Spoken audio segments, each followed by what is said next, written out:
আসসালামু আলাইকুম রহমতুল্লাহি ওবরকাতুহ। আর তাহিদ আল ইসলামিক মিডিয়ার পক্ষ থেকে পবিত্র মাহে রমজানের শুভেচ্ছা ও অভিনন্দন। পবিত্র মাহে রমজান মাসে আমরা জাকাত এবং ফিতরা দিয়ে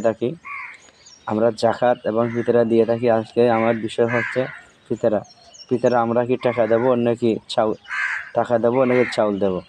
আমি সাল্লাল্লাহু আলাইহি ওয়াসাল্লামের পক্ষ থেকে আমরা যে হাদিসগুলো গবেষণা করে জানতে পারি, আসলে জবানায় ফিতরা দিত খেজুর দিয়ে।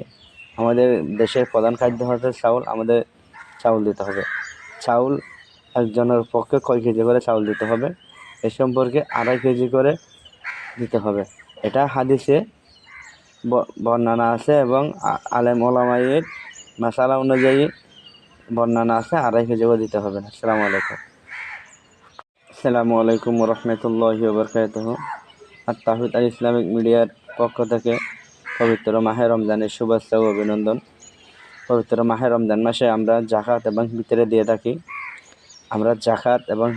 থাকি। আজকে আমার বিষয় হচ্ছে ফিতরা। আমরা কি টাকা দেবো নাকি চাউল দেবো?